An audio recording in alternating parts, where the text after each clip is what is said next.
Hey everybody, we're back with a jamming little tune. Gotta love it. Better fade that out here so you can listen to me. Hey, I'm JR from Vegas Tips and Tricks, and this is Volume 1, Number 2 of our Vegas History Special. Last month we talked about the origins of Las Vegas, the founding of the city, and the early ups and downs of the casino business.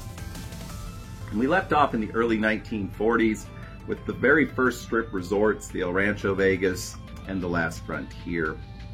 In the aftermath of World War II, there were so many new resorts built, and we're going to cover that today. The first of those, and the one that most people think of as the first big strip resort, is the fabulous Flamingo. There are books, numerous books that have been written. There are movies that have been made about the Flamingo and about its inspiration, shall we say, mobster Bugsy Siegel.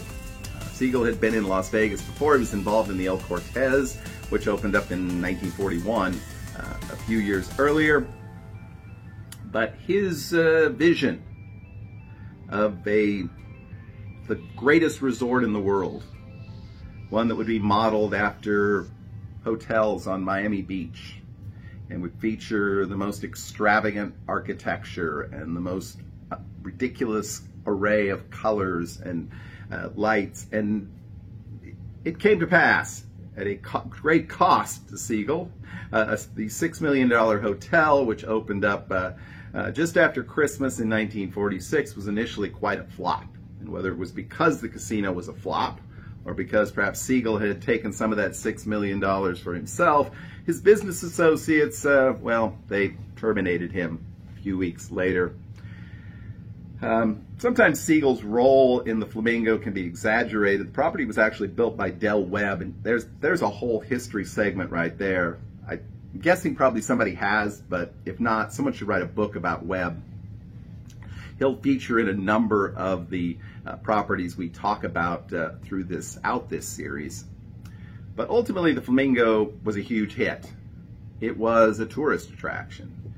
The older Las Vegas hotels and casinos had all had kind of a Wild West theme. But the Flamingo, it was not a Wild West hotel. It was a hotel for the rich and the famous and the beautiful people from all over America, but particularly from LA. It was managed and run by the mob for, like many of the hotels we'll talk about today, for a couple of decades at least. It became very, very successful. It had that sort of, if you look at the old pictures, it had that iconic, what's called the Champagne Tower. In 1967, it was sold to Kirk Kerkorian, who was about to build the International Hotel and Casino, which became eventually the Las Vegas Hilton, and then today it is the Westgate. He purchased the property as kind of a training ground because he was about to open the largest hotel in the world, and he needed to try to find people who could run such a property.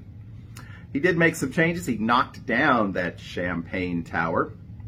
And just a couple of years later, after opening the International, he would sell both that property and the Flamingo to the Hilton Corporation. Shortly thereafter, what had been the Flamingo would now be the Flamingo Hilton. And over the next couple of decades, they would make changes which would essentially eliminate everything that Bugsy Siegel had envisioned. There's nothing left of the property from the origins back in the late 40s, unlike Siegel's earlier acquisition, El Cortez, which still has a portion of the casino that hasn't changed in almost 80 years. They expanded the property dramatically to where it had over 3,500 rooms. The signage you see now, which is still iconic at this point, the neon, the Flamingo remains to this day one of the most successful, and I have to think one of the most profitable resorts on the Strip. Has a great location, has a great pool, in part because it was expanded back in 1993 to take out the last vestiges of the original Flamingo, the old bungalows. And it's a great price as well. So you'll never go to the casino and find it empty. It's always busy. It's always bustling still to this day. You can watch videos. You go into the Flamingo, COVID or not, It's going to be a party. So just a couple of years later, in 1948, we saw the opening of the second post-war Las Vegas Strip property. That was the Thunderbird Hotel. And if you're interested in more about the history of the Thunderbird, you want to go back and check out some of our Saturday weekly Vegas show when we talked about the Thunderbird and the sort of curse of the place. After being the Thunderbird, it became the Silverbird, and eventually the El Rancho. Closed down in the early 90s. For years, it was going to become something called Countryland USA, but ultimately it was demolished, and part of it is the site of the now unfinished Fontainebleau/Drew. The next major casino property to open, if you're counting, this makes it the 5th property on the Las Vegas Strip, and that would be the Desert Inn. And there's, again, you could write a whole book about the Desert Inn. Someone probably has.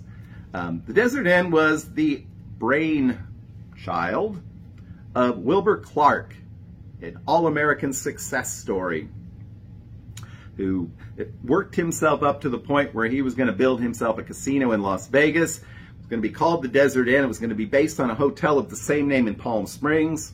It was going to be a beautiful hotel, and he couldn't finish it because he ran out of money. You know what happens when you run out of money? You get the mob involved. And so Mo Dalitz and his henchmen, associates, took over the property, but also finished the property. One of, I think, the most beloved properties in Las Vegas, particularly among locals who appreciated the sort of low-key, understated elegance of the place. It always had really nice rooms, good food, good lounges, good entertainment throughout its entire history. And Wilbur Clark was a wonderful ambassador and a wonderful front guy for this property, which became very, very successful. And of course, the later history of the Desert Inn involves the amazing Mr. Howard Hughes purchasing it because he didn't want to leave. I mean, that's a pretty big endorsement of property, never wanting to leave. And then it passing through numerous hands after that, finally ending up with Steve Wynn, who shortly thereafter would demolish it and to make way for his namesake property, the Wynn. The Desert Inn had its own fabulous golf course, which is still the golf course that they're actually putting back together behind the Wynn. But again, one of those iconic Strip properties, and one that was much loved. Before we move on to the last two properties we're going to talk about on this show, I think it's worthwhile returning to the theme of a dark desert highway. And even though at this point we've now built 5 major resorts on the Las Vegas Strip, remember there's nothing south of the Flamingo. And this is not like anything like it is today. You're not walking up and down from one place to another. This is not a pedestrian-friendly place. This is a highway. And if you look at the old photographs, and sometimes the not-so-old photographs of the Las Vegas Strip, it's notable that most all of them have a huge parking area right in front of the property. That continued well into the 80s and even the 90s in some places, because you didn't walk the Strip. In the summertime, it's 110 degrees. There weren't even sidewalks. If you look at the businesses that sprouted up along the Las Vegas Strip, they were like cheap motels and gas stations.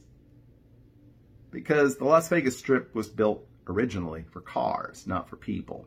And it wasn't until the amount of traffic and the number of visitors became so large that it couldn't be accommodated that you saw this shift away from that. And we'll talk about that later, but I just think it's important to remember that this was a very different Las Vegas and would continue to be so. So in 1952, we saw the opening of the 6th, okay, we're up to 6, there'll be a quiz later, resort on the Las Vegas Strip, and that was the Sahara. Now, there was already a gambling parlor of sorts on the corner of what was then San Francisco Avenue and the Las Vegas Strip, called Club Bingo. Milton Prell, the owner, would expand it expand the casino and name it the Sahara. It had an African theme. There was a Congo room. When it opened, it was the biggest, best property on the Strip. Well, maybe not the best, but certainly the biggest. And it would retain that title for 2 weeks until the Sands would open up further down the Strip, close to the Flamingo. And somehow that being eclipsed a little bit by all the other properties would continue to sort of haunt the Sahara and continues to haunt the Sahara today. The brainchild of Milton Prell, it was actually built by Del Webb in exchange for 20 points in the property. Webb would eventually acquire 100% of the property in the early 1960s. His perhaps claim to fame was hosting the only concert in Las Vegas by the Beatles back in 1964. The Sahara would be an iconic property, but over time, with greater development further to the south, and with a number of its neighboring properties like the Thunderbird, the El Rancho Vegas, falling by the wayside, it would become sort of inconvenient. In its later years, back in the 2000s, it became a kind of rundown budget property offering dollar blackjack and NASCAR simulations and Speed the Ride. But it wasn't enough to save the Sahara. In 2011, it would close its doors, but would be acquired and developed into the SLS. And it would be the SLS for like 4 or 5 years. It was acquired by yet another hotel chain that also owns the Grand Sierra Resort in Reno, and would be rebranded as the Sahara. So it's a hotel that's had a lot of difficulties, a lot of ups and downs, but it seems to have 9 lives. I think it's on life 3 or 4 now. So we'll see what happens with the Sahara Hotel, the 6th property on the Las Vegas Strip. Okay, the last property we're going to talk about on today's show is the Sands. And the Sands was owned by, well, everybody. There were a lot of different organized crime people who had their hands in the Sands, so to speak. In addition, some people would say that that's not any different, but both Frank Sinatra and Dean Martin were sold 9% of the Sands. And they would continue to perform there over the next 15 years or so, until it was eventually sold to Howard Hughes. The Sands, again, was the biggest and the brightest and the best of the Las Vegas Strip, particularly when it came to entertainment. The famous Copa Room, the Summit, the Rat Pack, that's the Sands. And the Copa Room continued to attract performers, big-time entertainers from all over the world throughout the history of this property.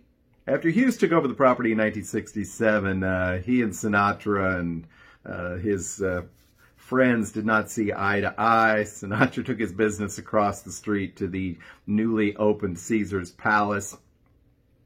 But the Sands continued to prosper for years. A year later, they erected that sort of classic Sands tower. It's called a periscope tower. There's like little balconies in some cases. You can also go back and see the implosion of the Sands, and you'll see the sort of awkward way that the tower falls. So the Sands continued to be very successful into the 80s. It was sold in 1988 to Kirk Kerkorian. Again, Kirk is involved in everything, who turns around and sells it to Sheldon Adelstein just a year or so later. Adelstein builds the enormous Sands Convention Center, which is second only to the Las Vegas Convention Center as the largest place to hold a meeting in Las Vegas. He would eventually decide he wanted to build a mega resort. Originally, it might have been across the street, but eventually it led to the end of the Sands, which was imploded to make room for the Venetian. So there you have it.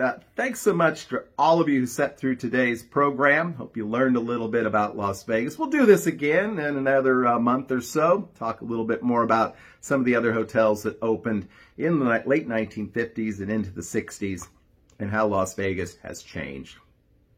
Of course, if you enjoyed our Vegas history program, make sure to subscribe to the channel and watch Vegas Weekly. Every week we do a little short segment on Vegas history. We're talking about downtown right now, so you have a chance to catch up on that and see more of my take on Las Vegas history. Until then, I hope that you have a great and lucky week. We will see you soon.